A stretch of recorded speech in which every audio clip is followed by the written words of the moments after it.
ಪಾಕಿಸ್ತಾನ ಗಡಿ ಭಾಗದಲ್ಲಿ ಯುದ್ಧದ ಆತಂಕ ಶುರುವಾಗಿದೆ. ನಾನು ಯುದ್ಧದ ಪರವಲ್ಲ, ಯುದ್ಧ ಬೇಡ ಅಂತ ಸಿಎಂ ಸಿದ್ದರಾಮಯ್ಯನವರು ಹೇಳಿಕೆ ಕೊಟ್ಟಿದ್ದಾರೆ. ಯುದ್ಧ ಮಾಡೋ ಬದಲು ಭದ್ರತೆಯನ್ನ ಬಿಗಿ ಮಾಡ್ಕೋಬೇಕಾಗಿದೆ. ಪಾಕಿಸ್ತಾನದ ಜೊತೆ ಯುದ್ಧದ ಪರ ನಾನಿಲ್ಲ ಅಂತ ಸಿದ್ದರಾಮಯ್ಯನವರು ಸ್ಟೇಟ್ಮೆಂಟ್ ಕೊಟ್ಟಿದ್ದಾರೆ.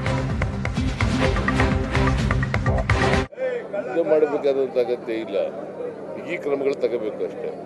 ಭದ್ರತಾ ವ್ಯವಸ್ಥೆಯನ್ನ ಬಿಗಿ ಮಾಡ್ತಕ್ಕಂಥ ಕೆಲಸವನ್ನು ಮಾಡಬೇಕು.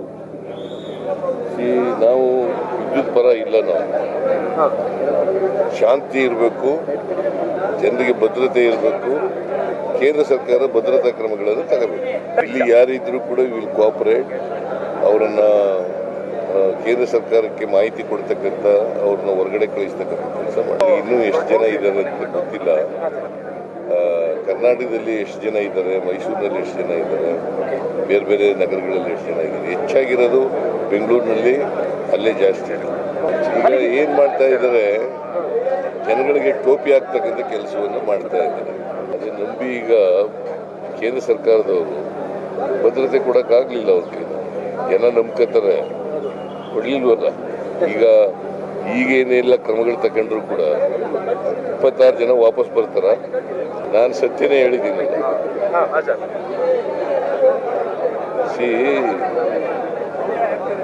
ಅಲ್ಲಿ ಭದ್ರತೆ ವ್ಯವಸ್ಥೆಯನ್ನ ಸರಿಯಾಗಿ ಮಾಡಬೇಕಾಗಿದೆ.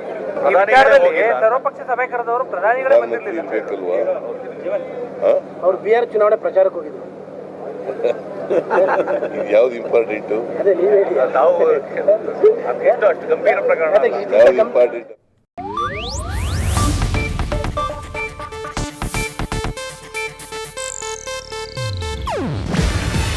ಇದು ಏಷ್ಯಾನೆಟ್ ನ್ಯೂಸ್ ನೆಟ್ವರ್ಕ್ ಪ್ರಸ್ತುತಿ. ನೀವು ನೋಡ್ತಿದ್ದೀರಾ ಏಷ್ಯಾನೆಟ್ ಸುವರ್ಣ ನ್ಯೂಸ್.